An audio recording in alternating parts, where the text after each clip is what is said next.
నేను ఆయన మీద దీంతోనే సరే ఈయన కూడా పిలిచి టికెట్ ఇచ్చారనుకోండి, నువ్వు పోటీ చేయాలన్నారు, ఓకే. మొన్న టికెట్ ఇవ్వలేదండి నాకు.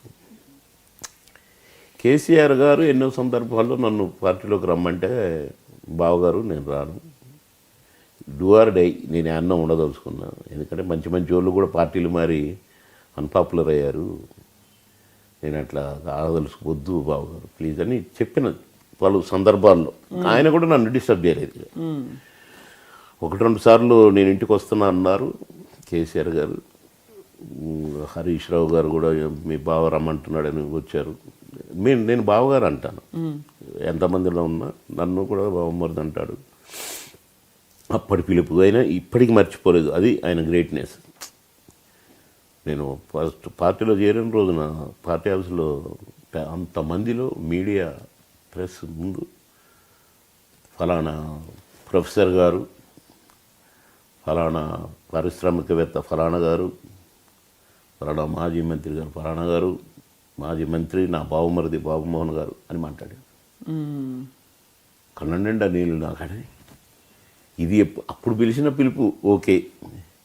ఇప్పటికి కూడా ఇప్పుడేమో పని, అప్పుడంటే అన్నాడు బాబుమరిది అని అనుకున్నాను.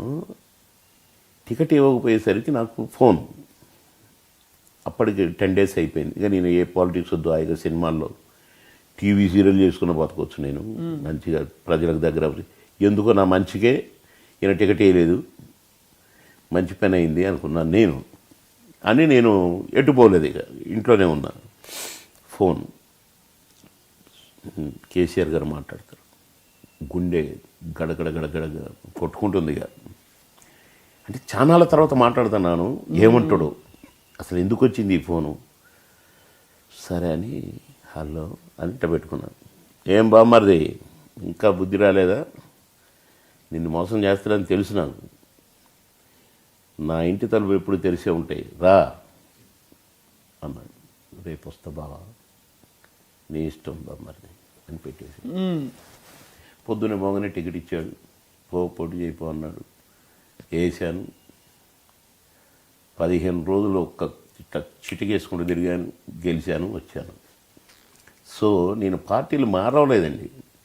టికెట్ ఇవ్వలేదు కనుక, టికెట్ ఇచ్చి పోటీ చేయమన్నాడు కనుక ఒక అవకాశం ఇచ్చి చూద్దామని.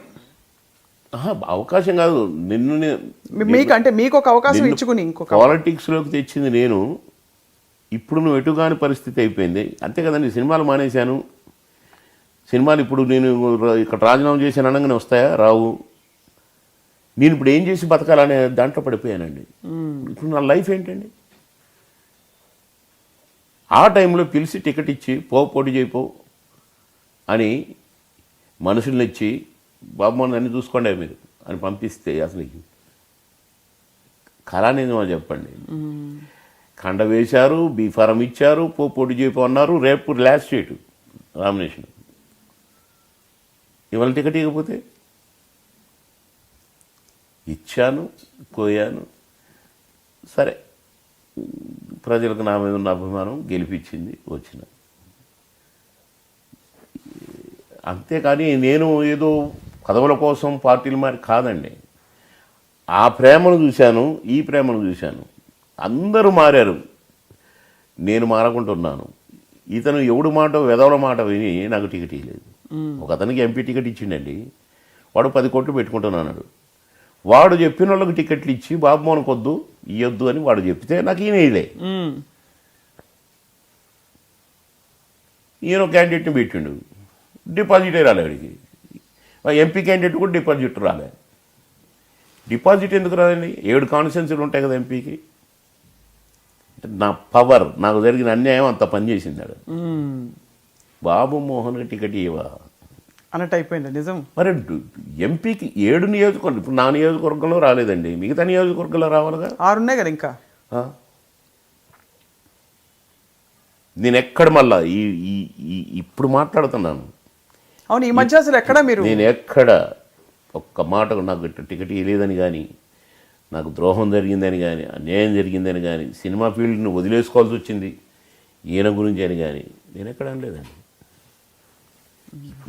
టాపిక్ వచ్చింది కాబట్టి మీరు ఎందుకంటే 2-3 సార్లు రిపీట్ చేశారు.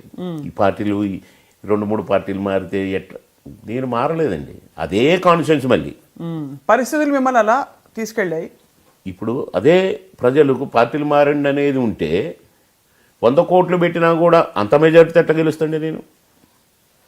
నాకెవరు లేరు, నాకు ఓటరే మిగిలిండు, ఓటరే లీడర్ అయింది.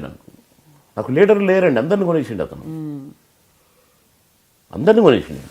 మామూలు ఒక మాజీ ఎంపీపీలు అంటోని మాజీ సర్పంచులను కూడా ఉండనీయలేదు, ఓన్లీ ఓటర్.